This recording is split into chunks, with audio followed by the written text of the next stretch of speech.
Hi, Rich Karuba for bowlingball.com. Let's talk about how to join your first bowling league. Well, it's important to get started on the right foot. And joining a league can be a lot of fun.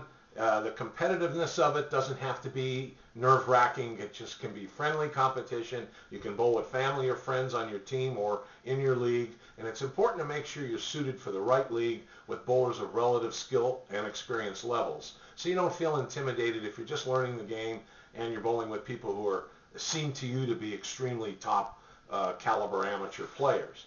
So the first thing to do is shop around for the right bowling center. Find the right place to bowl, place that's maybe easy to get to, where all your teammates can get to pretty easily, and they have conveniences and amenities that you think you would enjoy once you choose to bowl in that center. And then also you want to check with once you've chosen a center, with the control desk personnel. Ask for a league coordinator, a league manager, or someone responsible on the staff of the bowling center to help talk to you about the available leagues that are being set for the next coming league season, and find out if they get you in as an individual, or discuss with them the possibility of putting your own team together and putting in a league.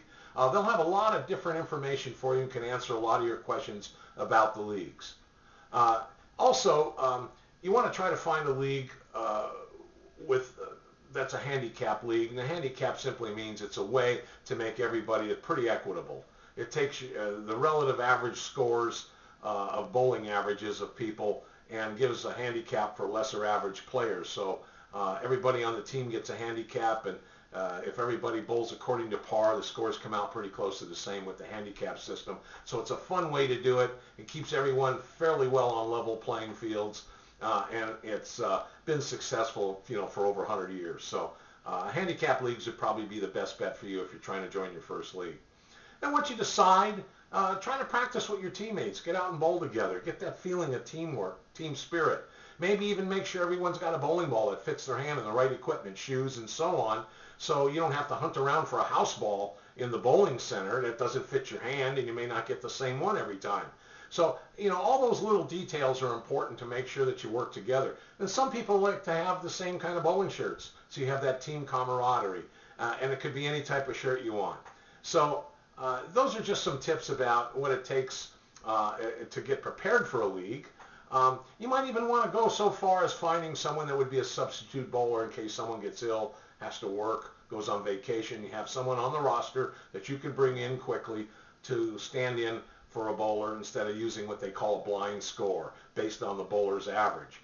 So those are things that you can do to prepare your team for competition. Make sure that you have this common goals with your teammates. In other words, you don't have somebody on your team that has to win at all costs and does nothing but bear down and press, and you're the kind of person that maybe just likes to relax and bowl and have some fun. Doesn't really matter what happens to you, personally, if your team wins or not. You want to try to get people with the same makeup. I think everyone has a competitive edge and wants to try to do well and win, because that's the fun of bowling and competition. But try to match yourself with people with similar personalities and dispositions. It'll help you a lot. And then finally, if you haven't found a league to join, get on the internet. Check AMF and Brunswick bowling centers, for example. They're corporate centers. They usually have websites, and they might be able to steer you to information about leagues in somewhere around your home area where you can find a place to bowl as an individual or perhaps as a team. And then once you've joined your league secretary will help you get a sanctioning card by the United States Bowling Congress and help you prepare and even provide you information about rules and regulations of league play. So anyway, those are some tips for you. We've got an article about this to remind you of all this stuff here at Bowlversity on our website at bowlingball.com, and we thank you for visiting.